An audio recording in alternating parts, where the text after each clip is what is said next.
She's going to give you a good overview about his art and his architecture.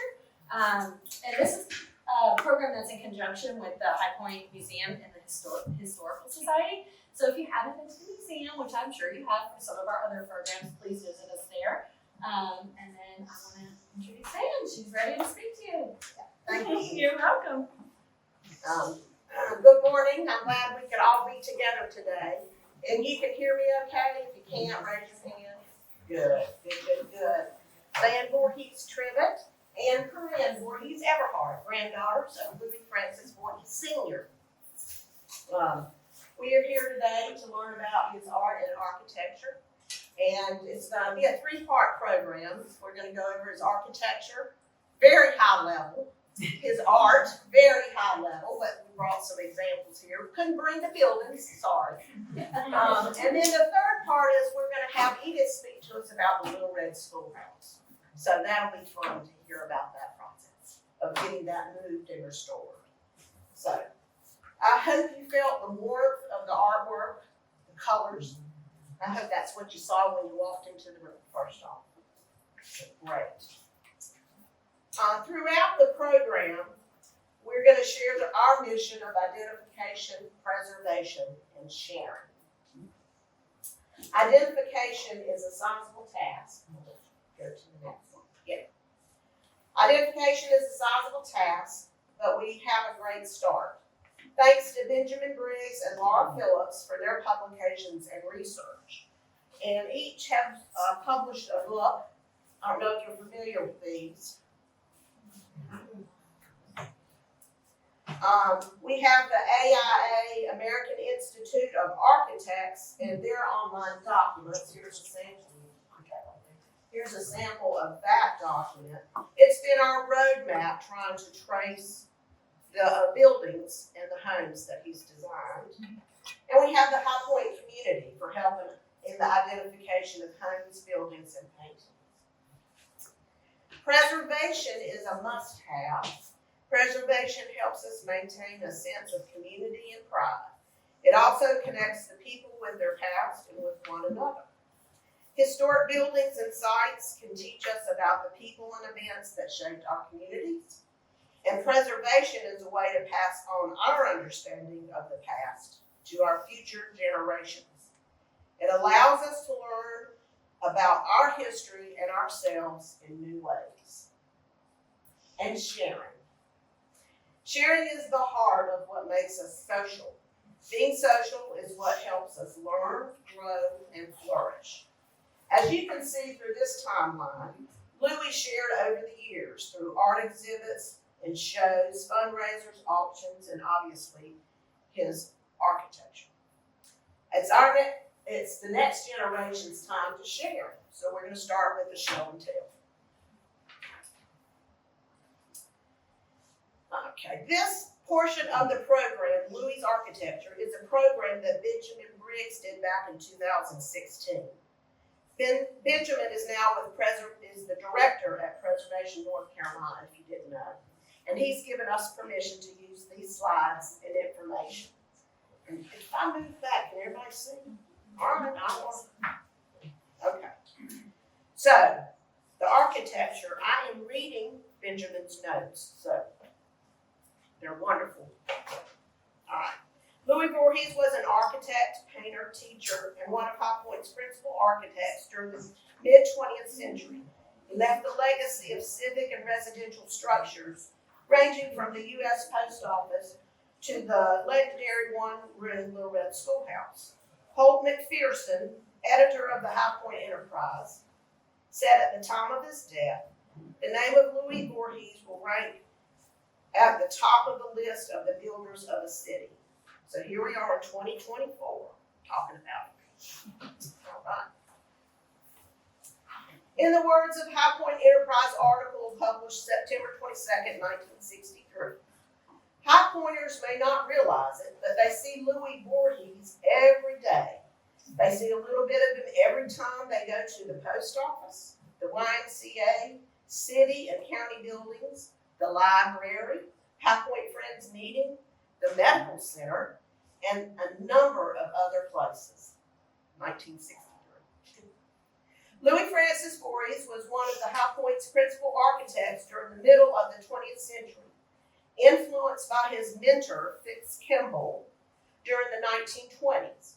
He designed residences in period revival styles such as Tudor, Norman, and Colonial Revival, before venturing into Art Deco and mid-century modern. Voorhees was born in Adrian, Michigan, the son of Ella M. Finch and William B. Voorhees. His descendants, the Van Voorhees family, came to the colonies in 1660 from Hesse, Netherlands. He was educated in the city schools of Toledo, Ohio. He later attended the University of Michigan, where he studied architecture, got his undergrad and graduate degree, and got his grad degree in 1917. After serving with the Rainbow Division as a sergeant in the Camouflage Corps during World War I, Voorhees practiced architecture in San Francisco until 1921, when he moved to Charlottesville, Virginia, where he practiced and taught design at the University of Virginia with Fitz Kimball. While in Virginia, he met his future wife, Elizabeth Payton. Their marriage led them to move to High Point and establish his long, prolific practice here. The couple arrived in High Point May of 1924. I gotta remember to say 1924. So if I say 2028, y'all know to correct me, it's not. Okay, they arrived in 24 and he worked as a head draftsman with architect Herbert Hunter for 2 years. From 1933 to 1935, he was a project supervisor with the Civil Works Administration. It was part of the Depression Job Creations Program. That was a huge conglomeration of programs. And part of the Emergency Relief Appropriation of High Point. A lot more research. A lot more research. That'd be fun to dig into. From 1935 to 38, he had a private practice, and then in 1938, he formed a partnership with Eccles D. Everhart, a friend, and he was also an established High Point architect. During World War II, Louis was briefly employed as an engineer at both Harris Neck Airfield in Georgia, and he worked as an engineer on the Oak Ridge project in Tennessee. Here is his professional timeline, and we are just trying to figure out and find out what did he paint, what did he design. So it's been fun. It's been fun. So this is what we've come up with. So the next slide is a fun slide, I thought. This is a photo, 1952, American Institute of Architects in North Carolina chapter. They met in Sedgefield. Here's Louis right here. This is Eccles behind him. And if you're familiar with Greensboro architecture, Ed Lowenstein. Okay. Many of Voorhees' commissions were in High Point, a city experiencing rapid growth and wealth due to the expansion of the textile interest in 1920. Louis Voorhees was employed by Fitz Kimball at Michigan while he was in school as a draftsman. Then after World War I in California, he follows Fitz Kimball to UVA, where he soon took a position as an instructor. When Kimball left UVA to take a position at the Philadelphia Museum, Voorhees stayed on in Charlottesville and worked for architect Eugene Bradbury before moving to High Point to take a position with Herbert Hunter. It was during this period at UVA and in Charlottesville that Fitz Kimball published a seminal compendium entitled Domestic Architecture of the American Colonies and of the Early Republic, 1922. I do have a copy of that book back there on that. If you're interested, and the detail and the research that Fitzkimball pulled together. Very interesting. Just making note of the influences on Louis' career. A great deal of research was gathered to determining the academic colonial design by Fitzkimball. Kimball was an art historian, an architect who helped begin the UVA architectural program in 1919 before he left and served as the director of the Philadelphia Museum of Art, Rocky's Museum. Is that familiar? Fitzkimball was also a board member and an active board member of the Thomas Jefferson Memorial Foundation Restoration Committee. Fitzkimball was Louis' design mentor. During this time in Virginia and with Voorhees' assistance, Fitzkimball chronicled a chart of key historic homes along the East Coast. So a lot of research there also. The Kimballs lived in Charlottesville from 1919 to 1923, during which time he chaired the newly established School of Architecture. I know that's shocking to me, a newly designed, established School of Architecture, 1923. I would have thought it would be older than that. At the University of Virginia. In fact, the Fitzkimball Fine Arts Library stands today for the School of Architecture. These next slides are what Papa designed in Charlottesville. This is the Zeta Psi House. He was a Zeta Psi at UVA. As an example of preservation, this fraternity house was restored in 2015, 2018. Great project.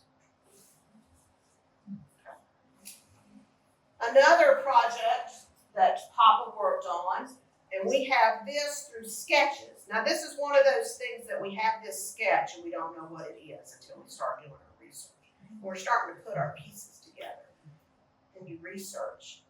And this text that I have came from an alumni magazine from the University of Michigan. I mean, there's so many pieces, but it talks about Louis Voorhees at Charlottesville, and he's presently working with Fitzkimball on the plans for the new gymnasium. They call it the Memorial Gymnasium at UVA, 1921. So we're starting to put, what is the sketch of? And we're putting it together. Fun. All right. Voorhees' early years in High Point from 1923 to 1929 were with her architect Herbert Hunter. 29, he established his own firm, and in 1938, he started his practice with Eccles Everhart, who was also a draftsman with Fitzkimball and Herbert Hunter. So the introduction of Voorhees and Everhart happens at UVA, that we know of. They're 10 years apart. Papa was born in 1892, and Everhart was born in 1902. So 10 years apart. So you can see the early photo, how dapper they look. And this is a photo of the firm in 1954.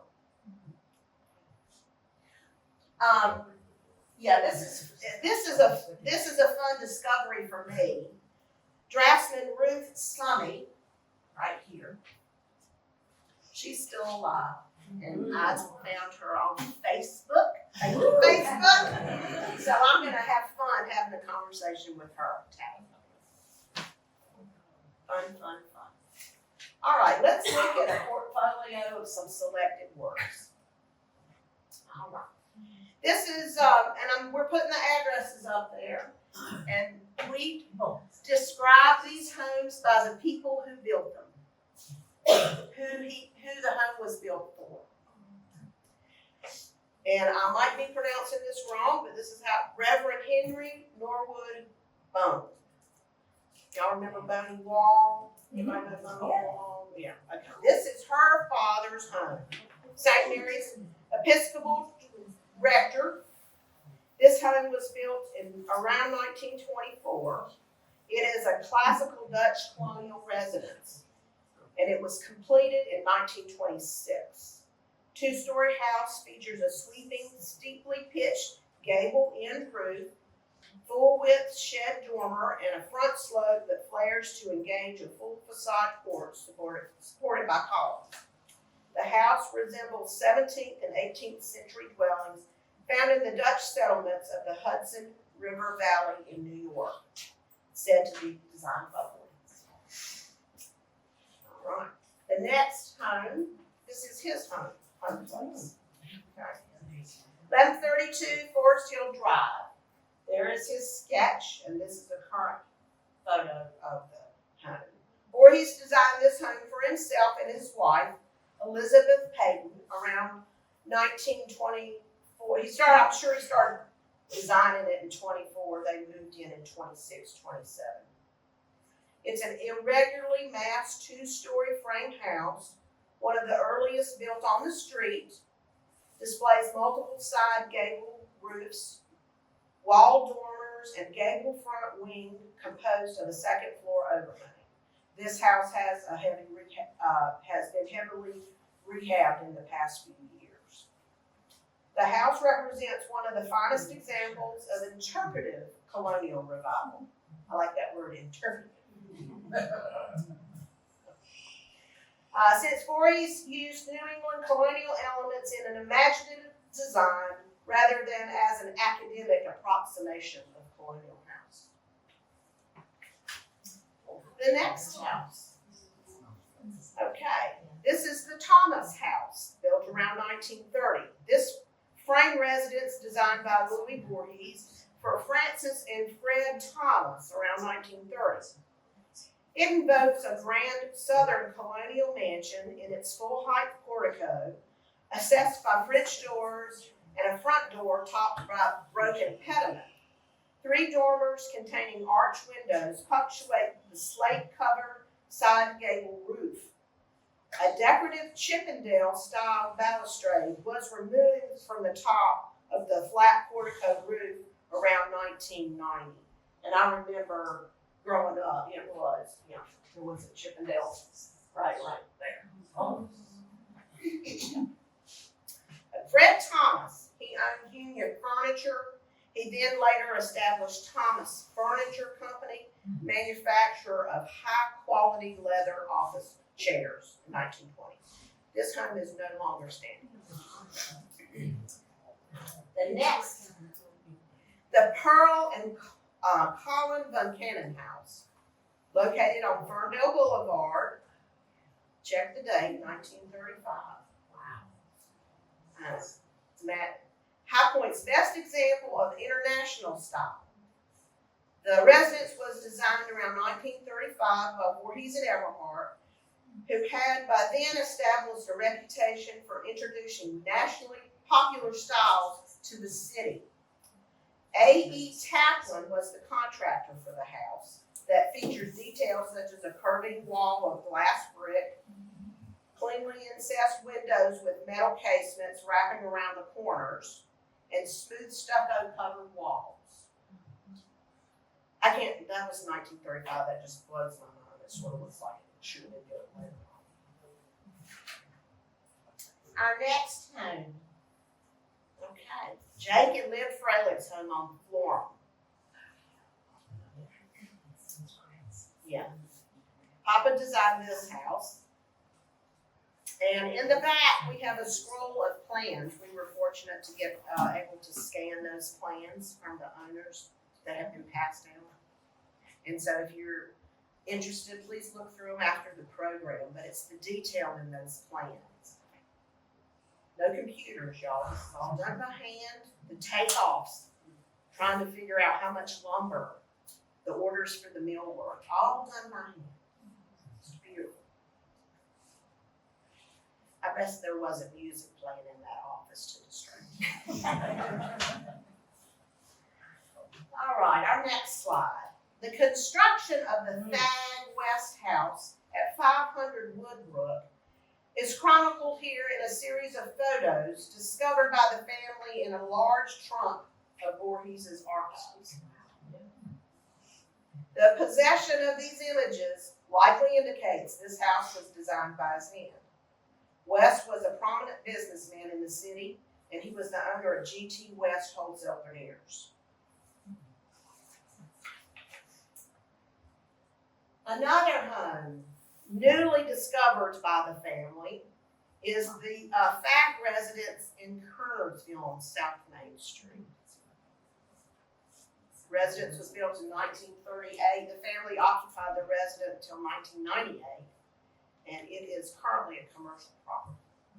It's a beautiful, beautiful home. Me and my sisters had an opportunity to tour it, and it is a beautiful, beautiful home. If you've ever been to the Paul Steiner Botanical Gardens in Kernersville, look across the street and down to it. You'll see. Our next house that we want to talk about is Tom and Pearl Marlowe House. This home is on Westwood. Again, some residents that used to live there had the plans and let us copy them, so I'm sharing them here. I did not bring those here with us, but again, there's just tons of detail. Fun fact, across the street from this residence is the Slane home, 1204 Westbrook. Papa didn't design it, but he had an opportunity, and I didn't bring the pictures, but he had an opportunity to paint a whimsical circus in the children's nursery. It's still there. It's beautiful. It is beautiful. The next home, the Jones House on Rockford Road, built around 1940. This is an impressive Dutch colonial house designed by Voorhees and well illustrates the influence of Fitzkimball in his historic accuracy of the residence. He didn't use his imagination, he followed. In contrast to the gabled roofed interpretations of the Dutch style popular throughout the city at the time, Voorhees employed wood shingled sweeping roof line, flared eaves, stone walls, and extended front porch, all hallmarks of the 17th and 18th century Dutch architecture in New York Hudson Valley. The home was constructed around 1940 for Wilbur Jones, who operated the local division of the Troy, New York-based abrasive supplier, Bear Manning Corporation. That was Wilbur Jones. Mr. Jones shared his home with his mother, Minnie Jones, and his sister, Villette Harris Walsh. And she was an accomplished artist, musician, and world traveler. Architect nerds like me, I'm speaking for Benjamin, enjoy seeing the comparisons with the Jones House to the 1794 Dykeman farmhouse in Manhattan. I think you could see the comparison. Randy Voorhees, my uncle, says that this was one of Papa's favorite projects that he worked on. Okay, change in style. The Joe P. Temple House, Shadow Valley Road, was commissioned in 1958, built by Coltrane Graham Construction. Featured in the November 1958 Enterprise and also the June 1959 Southern Architect magazine. It represents a full conversion of the firm that once specialized in historically accurate compositions. By 1958, Voorhees and his fellow architects fully embraced the New South and were at the forefront of bringing progressive mid-century modern design to Highland. Another example of mid-century modern is the Edward Silver House on Speaker Road. Yeah, all right. Yeah. Recently up for sale and sold this past summer, I think, built in 1961. I had a realtor that toured that house when it was up for sale, and she said the house plans were prominently framed and displayed. Yeah. Yeah. All right. Architect Herbert Hunter collaborated with Louis Voorhees and Eccles Everhart for the design of this church in 1928 for the city's Episcopal congregation. The church takes modest appearance of the ancient English parish church, featuring stone walls and a slender copper-clad spire. Defining features of its Gothic style include a modest buttress that support parapet in walls, a slate roof, tall and narrow lancet windows with stained glass. R.K. Stewart was the contractor on this project. To the rear of the sanctuary are two buildings. The earliest was constructed shortly after this sanctuary and features Tudor appointments. The latter structure, designed by Voorhees, Everhart, and Hunter, built in 1961-62, is no longer standing. That was the educational building. All right. This single classroom building was designed in 1930 by the High Point architect Louis Voorhees for the use by his wife Elizabeth, who was then the first grade teacher at Ray Street School. The building housed approximately 30 students and was erected to alleviate overcrowding in the main building. We call this the 1930s trailer. Though the main building fell to arson in 1961, the Little Red Schoolhouse, and as it became known, remained intact and was adapted for commercial use before being relocated to land owned by the city in 1988. The building features a broad bank of windows that originally faced west. The entrance is through a small, clipped corner porch adjacent to the Polygon Bay. The porch features lattice supports trimmed with white, which contrasts with the red color of the German siding. Voorhees and Everhart was the local firm of record for the design of the former United States Post Office at the corner of East Green and South Main Street, 1932. Construction began on the Art Deco style building in 32. Two-story building is sheathed in Indiana limestone and features stylized human and animal reliefs coupled with fluting and swags. It is recognized as one of the most significant Art Deco buildings in the Southeast. Voorhees and Everhart were also selected to design the Guilford County Courthouse at 258 South Main Street. Like the nearby post office, the firm chose the Art Deco style for the courthouse and incorporated stylized details such as the three figures set upon the building's frieze, portraying the three industries of High Point: furniture, textiles, and agriculture. Other features include sandstone trim around the windows and entryways, and a canopy over the front door bearing Guilford County in metallic color.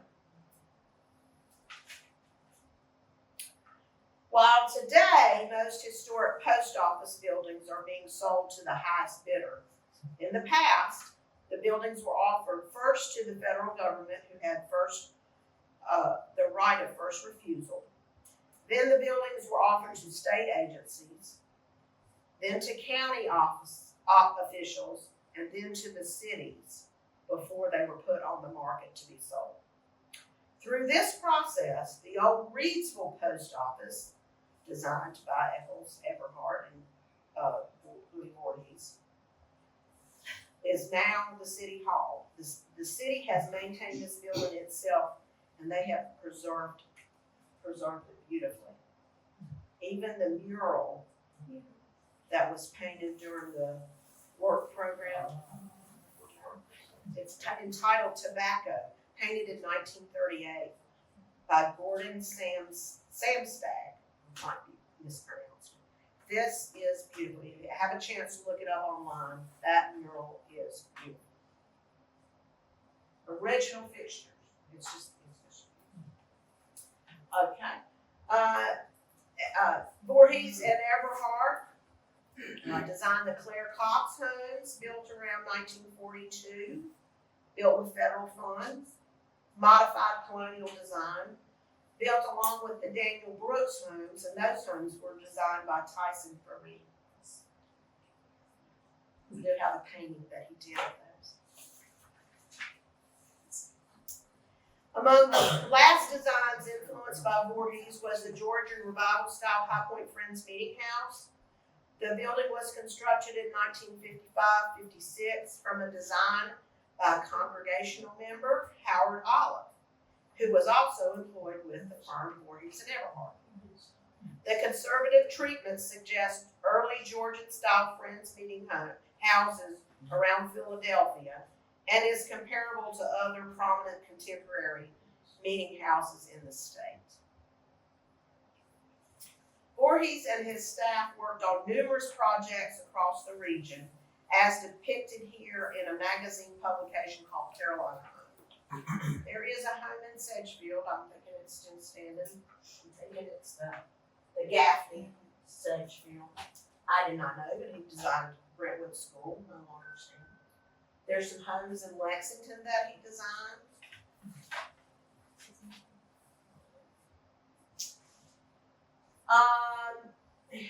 Eccles and Everhart, Voorhees Everhart designed the top addition to the Southern Furniture Building, or Southern Furniture Exposition Building, the Von Cannon home we talked about. The George Robb House is located at 808 Hillcrest. Little one.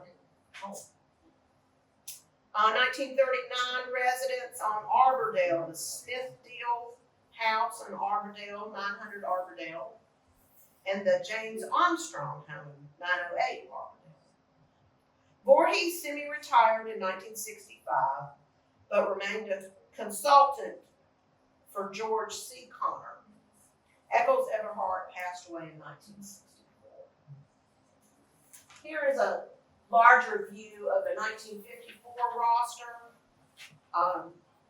And if you can read it, I know it's very hard to read, very grainy.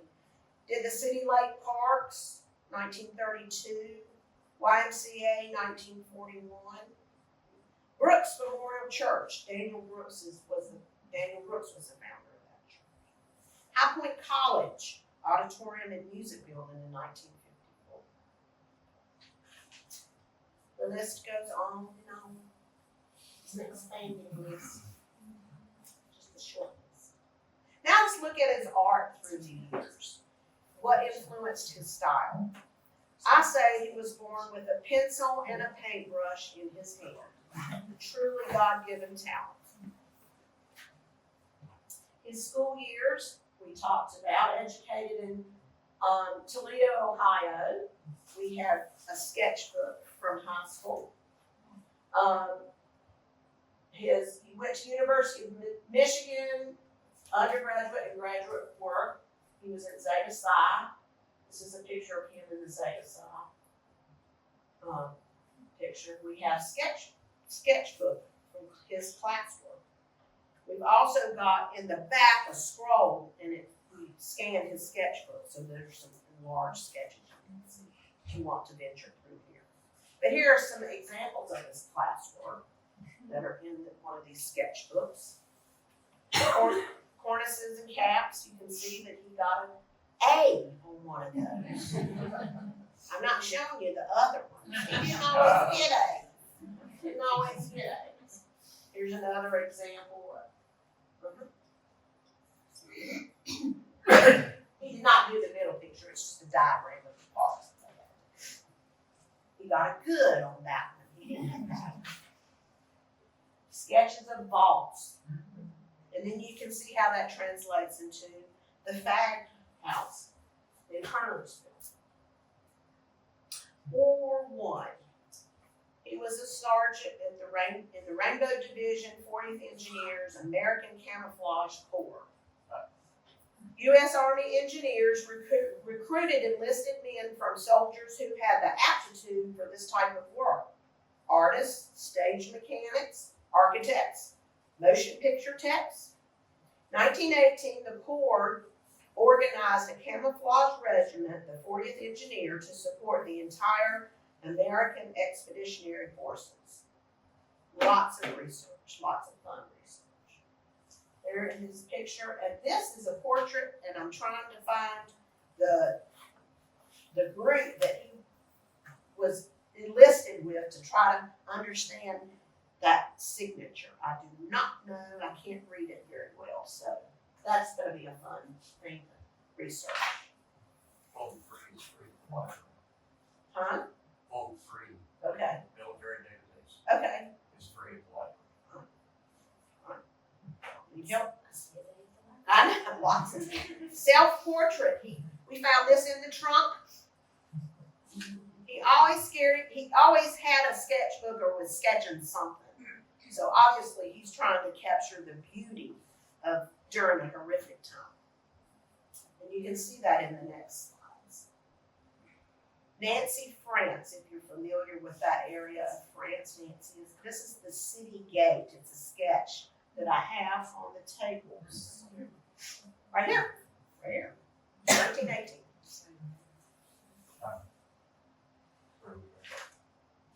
And then some other sketches. Nancy, France.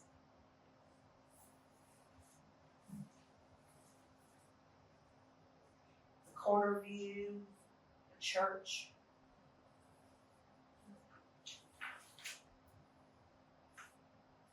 The very old cross in the museum is the title of it. And finally, a sketch of his friend, Sergeant Henry. We think this is fun. That caption reads, "The day we took a bath." Nancy.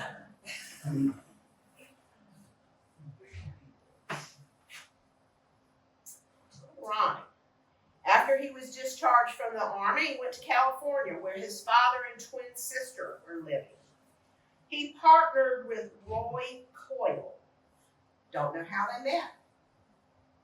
It's going to be fun to find out. Coyle is a self-taught artist. He provided murals for many private homes, offices, and churches in the San Francisco Bay Area. Coyle painted murals, painted in the California decorative style, pen and ink, illustrated books for members of the Bohemian Club. He was a book plate designer. Have his book plate over here that he designed for Papa. You'll see the plate and the painting and then a print from the plate. You can see a tag on this World War I sketch, Nancy, France. He showed this at the Bohemian Club through Roy Coyle. So here's some examples of Roy's work that we found in the trunk. I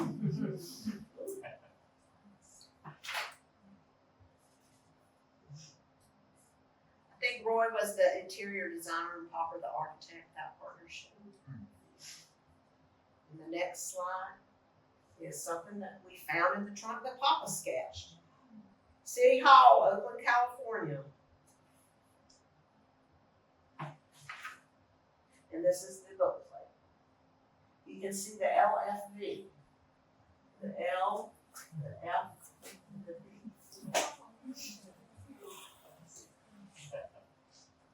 1921, he went from California to Virginia. Fitz Kimball. There in Virginia, he meets his partners in life and in business. This top sketch is my grandfather and my grandmother.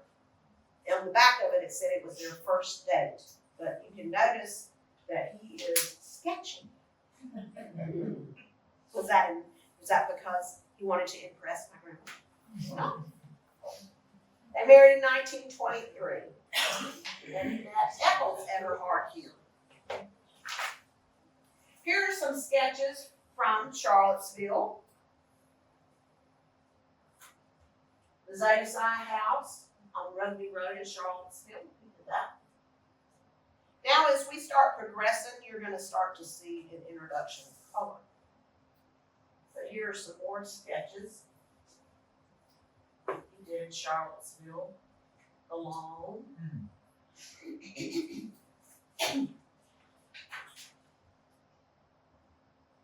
Starting to see that color.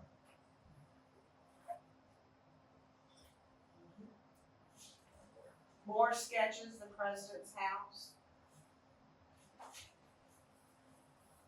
And statues in the Charlottesville area. Now he comes to High Point. Who influenced him to come? Obviously Eccles. I can imagine how Eccles describes High Point, a land of opportunity. High Point's growing, the population's growing, the industries are growing. There's a lot of wealth coming in. So,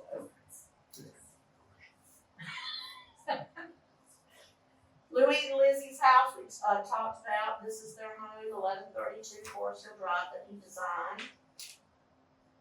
The address now is 1134, I hadn't told you that. They had 2 lots when they built.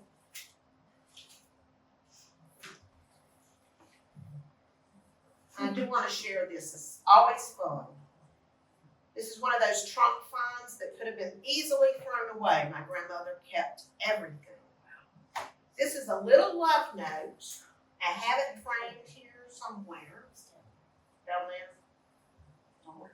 Where? Oh, here it is.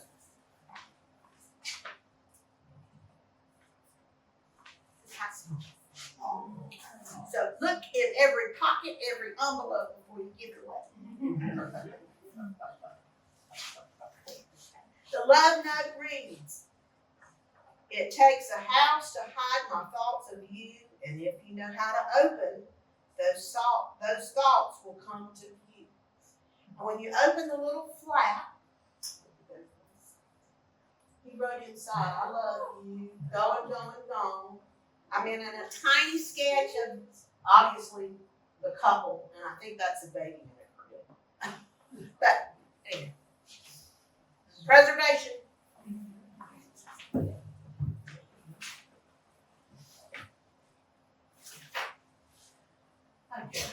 This is a sketch that Papa did in 1929 of John Arthur Marsh. It is in the High Point Historical Society's collection, and we have that back here.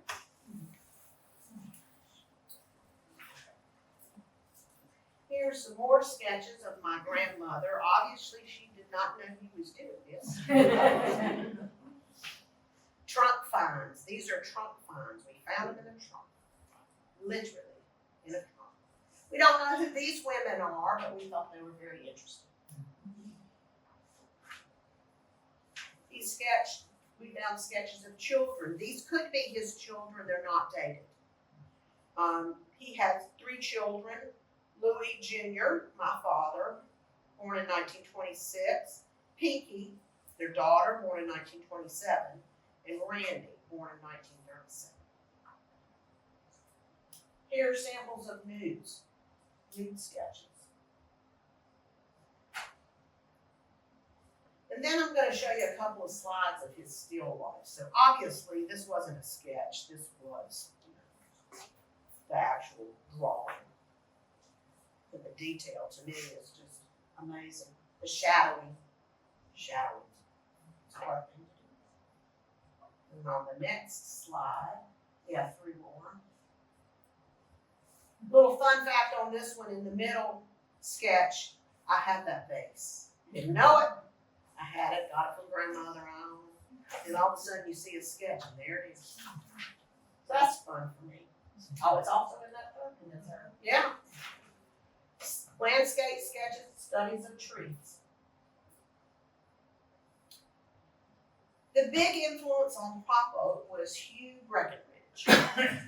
In 1920, Breckenridge opened the Breckenridge School of Art in Gloucester, Massachusetts. He thought of Gloucester very fondly.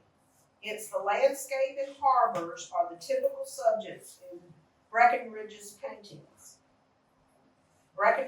Breckenridge life focused on the passion to paint. Voorhees studied with Breckenridge from 25 to 27, 1925 to 1927. This slide shows you a picture of Breckenridge's right here. And the next slide shows you Voorhees. You can see the influence. And we did bring this picture here. If Fitz Kimball was Louis' design mentor, Hugh Breckenridge was his architect.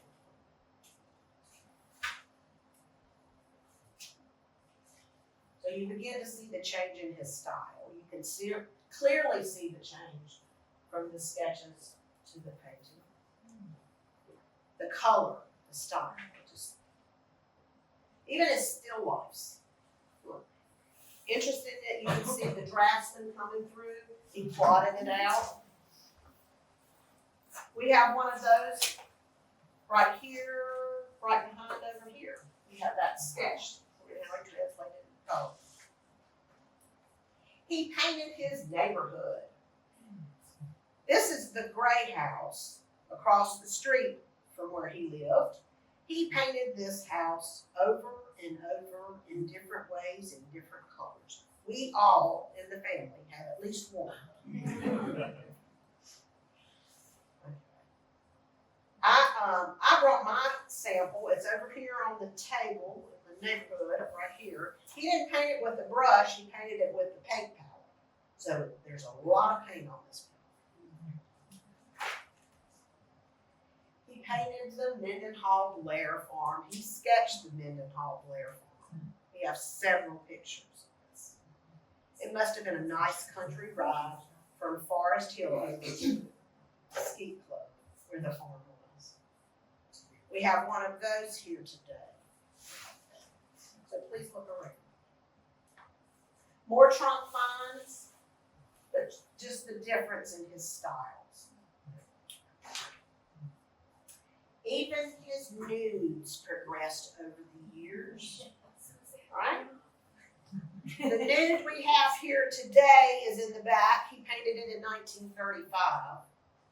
And we've always been told that the model was the high school French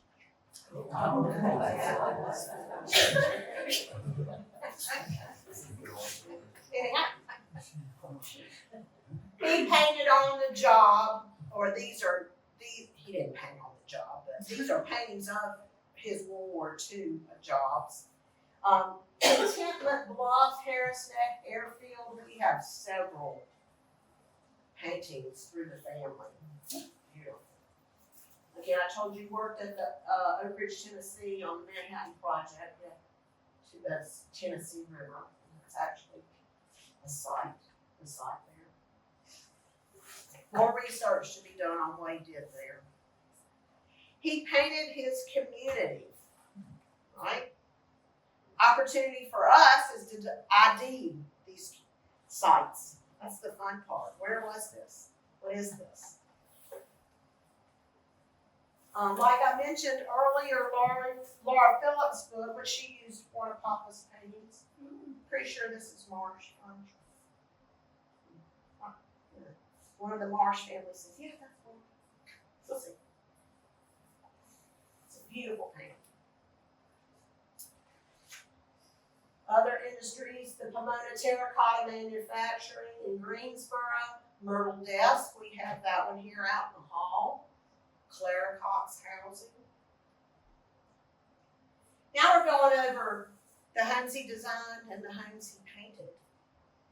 This is his home place that he painted and designed. And if you'll notice in the upper right-hand corner of the photo, there's something all hanging on the chimney.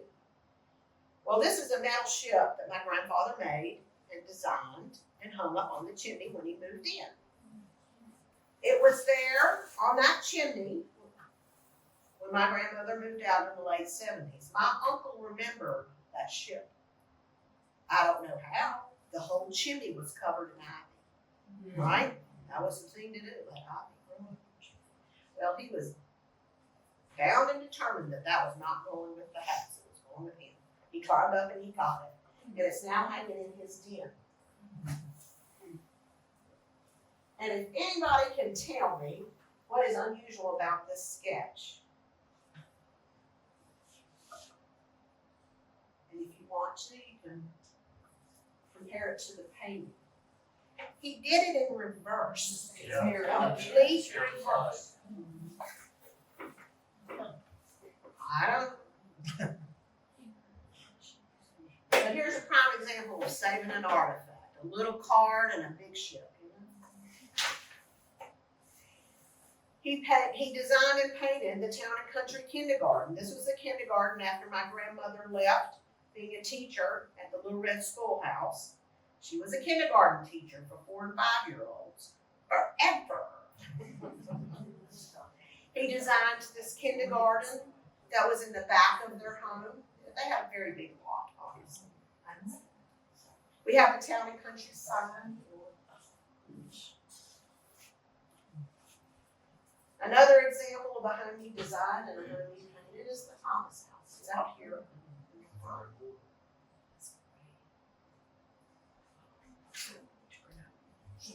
And then finally, we found this home, this painting of the Marlowe home on the back of another painting that had been framed and covered. Discovered when we're reframing.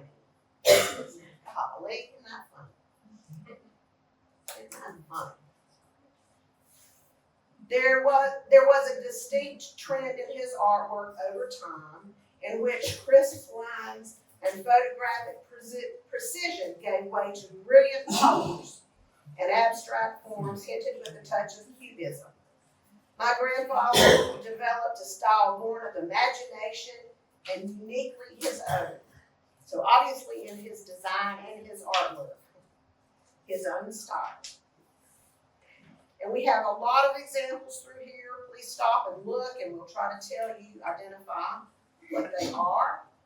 But I'm going to go briefly. This is the High Point Country Club. The first High Point Country Club. This is a house that he saw, if he looked from his home, if he looked up the hill, the picture of a ship, that's Gloucester Bay. UVA, the Monroe Law Offices.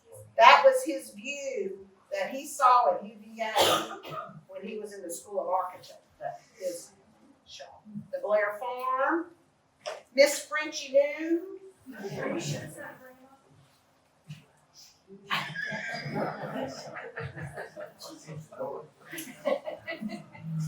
This we would love help in identifying, but we love this scene. We love that. We call it the Coca-Cola scene. And then we have all this right here. So please look out. Now we're going to have Edith, the director of the High Point Museum. She's going to speak to the Little Red Schoolhouse.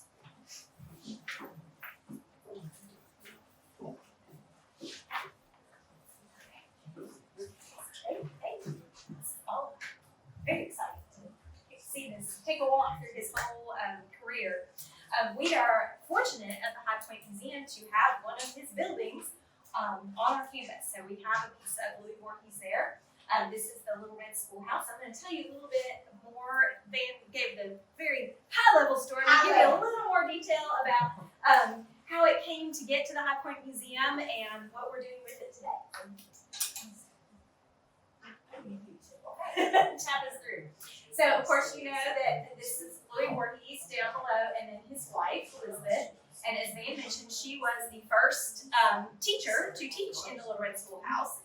He built the building to be the annex to the school, and she was the first grade teacher at the time. She actually only taught in the building for about a year, and then she retired and started teaching kindergarten in the private kindergarten that they built on their home that Van mentioned earlier. But she was the first one to teach there. And here are some early photos. You can see what it looked like in its early days. And you can see the earliest image that we have of it, which I don't think I have here, it's in an article, does show the contrasting trim. It's black and white, but we assume that it is white and the red, because we know the building was red, and the contrast with the black and white photo does look like it was originally a white trim. But at a later time, the trim was painted a green color, and that's what, if you look at the top photo there on the left, you can see that the trim is darker. We think at that point it was probably when it was green. But it appears that the original trim was white. And you can see some images there. We have very few images actually of the inside of the Little Red Schoolhouse when it was being used as a classroom. So if anybody comes across any, and I know we have at least, who here was a student at Little Red? I know we have at least one or two. Okay, so we got one here. Yeah, you were there. So we have at least two people who remember what it was like to be in the space as a student. So it was used as a classroom at Ray Street School until the main building burned in 1961. There was a fire there. And the bottom photograph on the bottom left there was the last class of students that was in Little Red Schoolhouse there. And you can see kind of a little bit of the bay window area there to the right, where it goes back into that little alcove. That's one of the distinctive features there. But so after the main school building burned, because Little Red Schoolhouse was left intact, it kind of sat there for a little bit. The school system ended up building a new school. That was when they built Kirkman Park Elementary, that became the replacement school for Little Red. Although while they were constructing that school, students were shifted to Montlose until Kirkman Park was built. But so they didn't need, so the building was just kind of sitting there. It wasn't really serving the purpose for the school system anymore. So it ended up being used for a number of different uses over the years. But one of the early uses for it actually was becoming the very first High Point Museum of High Point. So there was another initiative in the early 60s that started in the Chamber of Commerce. There was some interest in developing this greater civic center downtown in High Point. It would have a museum attached to a couple different things. And so there were some subcommittees as part of this larger committee working on this project, and one of those subcommittees was the museum group, and they were ready to go. So they were on it. They said, well, let's just get started on this museum thing, and then when the rest of all that gets figured out, we'll move the museum into that larger facility, whatever it comes to be. Long story short, that other facility did not happen exactly the way that originally was envisioned, but this group, this subcommittee that got started, they really became the beginning of the High Point Museum. So we love the fact that Little Red Schoolhouse is on our campus today, because it really was, it's like a full circle coming back to us, because it really was the first home for the High Point Museum before our current building was even built. And go back just one more, let's see, so that top photo there, you can see members of that committee that were there at the dedication of the Little Red Schoolhouse building to become the first High Point Museum. And it opened in December of 1964 was the first, so it really was functioning more in 1965, but the 64 we count as the beginning, because that was the dedication there at the very end of the year. And it was open on Sunday afternoons. It was items collected by the community that were brought in. You can see that early displays were pretty simple, because they were just getting started. So you can see some of those early shelves and early displays that were there. And then what happened was the group that was working with this committee, and then we had the High Point Historical Society that was being formed around just a couple years after that to restore the John Haley House, which of course is on our campus now. And eventually the two groups sort of merged together, and our main museum building that we have now was built. And when that happened, the Little Red Schoolhouse ceased to serve as the High Point Museum. So beginning by 1970, the Little Red Schoolhouse was no longer functioning as the High Point Museum, and that's when it started to be used by other purposes. There was a florist in there. There was, I think, a bookshop in there at one time. It was used for different purposes over the years. But by the late 80s, nothing much was happening with that building, and a developer, they were getting ready. They wanted to use that property to build something else, which is now the condos that are kind of shaped building, I guess, there is the space where the Little Red Schoolhouse was. And so they needed to not have the Little Red Schoolhouse there. But there was, of course, a lot of love for this building in the community, and even the people involved with the development had personal ties to the Little Red Schoolhouse and did not really want to just have to demolish it. So there was some discussion with a number of different groups early on to try to figure out how to save the building, where it can be moved, and this kind of thing. And it ended up being the High Point Preservation Society, which is different than the Historical Society. They ended up being the ones to move the building to its second location, which was just about a block and a half away from the museum where we are now, just a little bit further down East Lexington Avenue on the edge of what's now the Greenway there. And so they moved the building. At the time that they did it, they had to move it so far that they ended up taking off a top part of the roof there so that they wouldn't have to lift all those power lines, because it was so many power lines they were going to come in contact with. So the top part was taken off, they moved the building, and they got it there, and everything was put back together. And that's where it sat in 1988, from 1988 until 2016. And at one point, it sort of came under the auspices of the High Point Museum. It was owned, the ownership, it's a very complicated story about the ownership, but essentially, it became the city's property. And that's the simplest way to say that. But it was owned by the city. It was sort of overseen by the High Point Museum. But the trouble that the High Point Museum always had was that it was just far enough away from the museum that it was difficult to really have staff there and manage it and have anything going on. There had been a few attempts over the years with different organizations. The DAR was involved, the Junior League at different points, trying to figure out how to get the building open to the public on a more regular basis. But nothing ever was quite working very well. And then, so we get to, 2015, actually 2012, it was already at a point where the Historical Society was starting to get concerned about its condition. There was nobody in the building on a regular basis. It was starting to deteriorate, and there were discussions about what could be done with the building. But it wasn't really the Historical Society's building, and at that point, the Historical Society, we had changed our relationship with the city of High Point, so the Historical Society was very focused on the artifact collection, where the city was operating the museum at that point. So it was there was a lot of discussion about what made sense, how could we do this, and who should play what part, and what was going to happen to restore the Lorraine Schoolhouse. How were we going to make sure that it didn't deteriorate and be useful and be able to be preserved and enjoyed for continued generations? But by 2015, it was really starting to get dire. And you can see by this point, we had a hole in the porch, we had trees growing out of the gutters, we had siding issues, we just had a lot going on.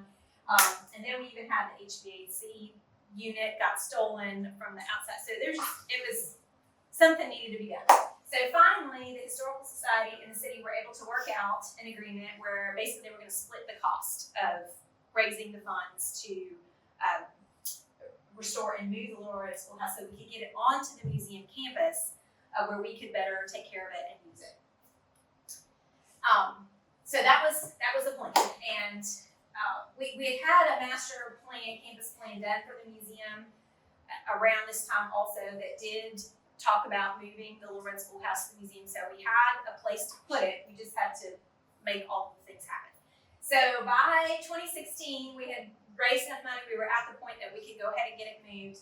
We had another little hiccup that caused us to speed up the moving of Little Red Schoolhouse because the state DOT was about to replace the bridge that was just below the museum there, just past the Gwen on East Lexington Avenue. And so with the timing of that, we either had to move it now or we were going to have to wait, or really we were going to get caught up in that. We're going to have to wait even longer to move it. So we ended up moving it and then putting it in the lower parking lot of the museum until we had the foundation ready, because we had not quite gotten the foundation put together.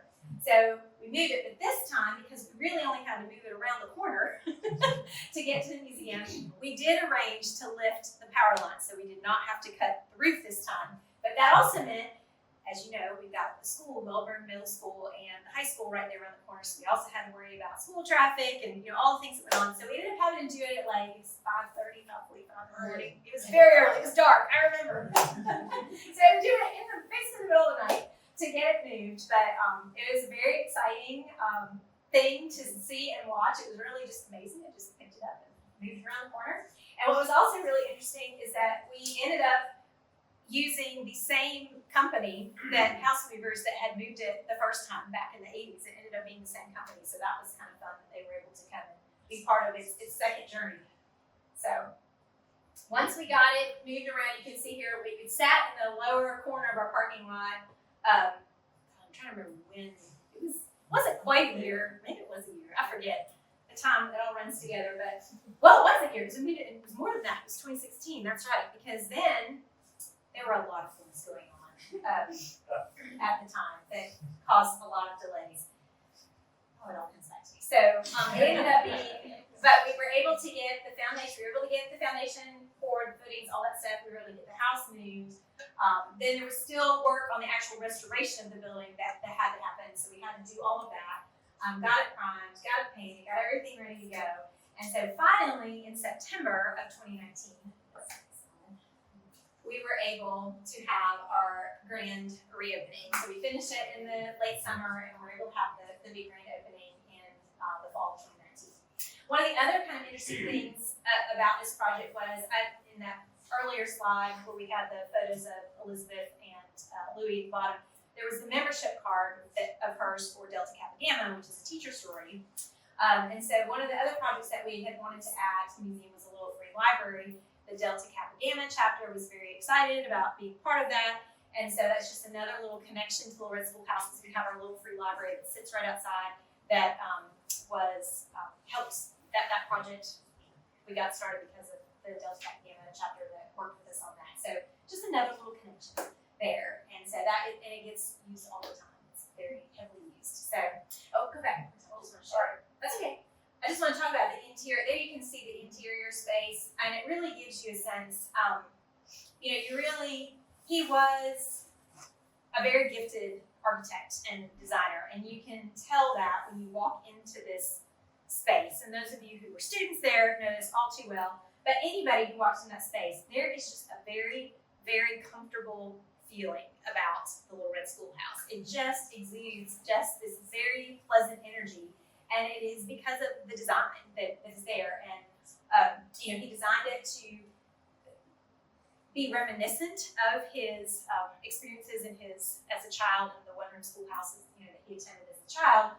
But it just has a great feel and children just love it, and that's what we use the space for now, is programming for children. And they just walk in, and you just see it on their faces. They walk in and they just know immediately that this building was built for them, that this is a space for them. And that's just one of the things that I really love and appreciate about this building is just, it lives, it breathes, it just has its own character and its own personality that is just infused with all that love and attention that he gave to it. So we use it now for programming. We are mostly open the last Saturday of the month is primarily the date that we do children's programming in that space. 2 years ago, the High Point Museum became certified. We're a certified autism center, and so we have looked at ways to make our facility more sensory friendly. And now we are also kind of looking at how that impacts our programming as well. So what we've started doing this past year, it's more than a year now, actually, it's almost 2 years, I guess, that we have added sensory friendly times to our children's activities that we do. So the first 2 hours of that time are sensory friendly, where the lights are lowered, so we are careful to kind of keep a quieter environment in there. And we have developed quite a following of people coming just for that sensory friendly time. And this year, we are also adding some sensory friendly Santa visits to the Little Red Schoolhouse. If you all have been to our holiday open house in the last several years since we've added the Little Red Schoolhouse to our campus, you know that has become the space where we have Santa come at our holiday open house for regular Santa visits. We are usually able to get Santa Cliff. Some of you, everybody here knows how to make Santa, right? So, but what you may or may not know is that Santa Cliff was a student in the Little Red Schoolhouse. So when he went to Little Red, Ray Street School, he has a very personal connection to Little Red Schoolhouse as well. So we love having him there for those events every year. And this year he is also helping us with the sensory friendly Santa visits, which Santa Cliff, that he is just the perfect sensory friendly Santa. Just is great. So we're excited for that. And those spots sold they were free, sell out, but they were booked up within 24 hours. It was just amazing. I mean, we put it on Facebook and that was it. We did no other press release or anything around it, and they were booked solid. So we're going to have to see how we can expand that a little bit next year, because clearly there's a demand for it. But this is our first year trying it out, so we're going to kind of get all the kinks and things worked out from that. But it's a really great space. We're looking forward to continuing to expand our programming in there. The last little thing I will mention, we don't, for some reason, don't have any photos of it in these slides, but there is a Louis Voorhees painting in the Little Red Schoolhouse. It's one that you have all probably seen if you have been to the High Point Theater. You are probably familiar with the Winnie the Pooh, the painting of the Winnie the Pooh Tea Party. That was done by Louis Voorhees. The original is at the High Point Theater. But several years ago, the High Point Museum Guild, which is now sort of been merged into the High Point Historical Society, but they actually had a really nice copy of it done so that we could hang it in the Little Red Schoolhouse, and it is there in the building. And of course, we had taken everything out of the building while we were doing the restoration and preservation. And when we went to put it back in, one of the things I noticed for the first time, had never noticed this before, is that the date on the painting is 1931. And the building was open to students in 1931. And we know from an article that was written about the building when it was open, and it describes the interior of the building, that there was artwork by Louis Voorhees on display in the building. So we cannot prove it. We're still trying to see if we can find some other documentation around it, but we suspect that painting may have been painted specifically for the Little Red Schoolhouse to go in there, just because of the date of it. Here's a smaller version. Yeah, so we don't know. We're still trying to investigate that, but we suspect it may have been painted specifically for the Little Red Schoolhouse. But at any rate, it is a perfect subject matter, and we love having it there, and kids relate to it immediately. So anyway, that is a little bit about the Little Red Do I Schoolhouse. have any questions? Well, what street was it originally located on in High Point? It was Ray Street, but it's the corner there of Ray and is that Hamilton there? It's Hamilton, right? Yeah. So it's kind of around the corner from like where High Point Jewelers is. It's just around there. The building that you'll recognize, it's that kind of, I guess it's sort of round octagonal condo building that's there now. That's basically the lot where the school and Little Red, what the Ray Street School and Little Red was. Yeah. Explained that school was burned. Yes. It was a case of arson. Correct. Yeah. Ray Street School was burned. It was an arson fire in 1961, in spring of 1961. And so, but because Little Red was a separate building that was on the back lot of the school, it was unaffected by the fire. But when that main Ray Street School burned, the school system decided not to rebuild on that location. And so that's why that property has been developed differently over time. Yeah. Well, you've done the first part very well. Now, the second part is always maintenance. Yes. Been involved with a couple of these projects. Yes. So what kind of funding have you got set reserved for maintenance, especially roofs? Because roofs are the first thing to go. They are. And they damage terribly. Exactly. And so that was one of the reasons why we really were pushing to get it moved onto the museum campus, because it is much easier for us to monitor and keep track of what is going on when it's on the property where we are today. As you know, we are a small staff. There are only 7 of us full time. So it is difficult when if we have properties off campus, it's very hard for us to keep up with them. So that was one of the big reasons that we really needed to get it moved to our campus. It is something, I do have some operational funds through the city for maintenance of our historic structures that I keep up with every year. And we are on kind of a maintenance schedule for the building. In fact, the next maintenance thing for the building is actually we're at the 5-year mark. It's time to repaint. So the exterior painting is something that we are looking at. Did you get a new roof or anything? Yes, and when we did the move and restoration, the roof was completely redone at that point too. So in terms of the basic structure right now, it's in pretty good shape because everything was put back together the way it needed to be in that 2019. But the paint is one of the first things, and we're also we think we might need to shift the location of the HVAC, whatever the part is that sits outside. Yeah, we need to shift that a little bit because we think we're creating a little bit of a microclimate where we're possibly having some earlier moisture in getting into the siding. So that's something that we're looking at as well. But yes, it is something that we budget for now, and it is now that we have, and now we're starting from a good place. where it's not, everything is wrong, everything is in pretty good shape, so now we just have to keep up with it. But yes, it is something that we are on top of. Thank you. We're here. Thank you.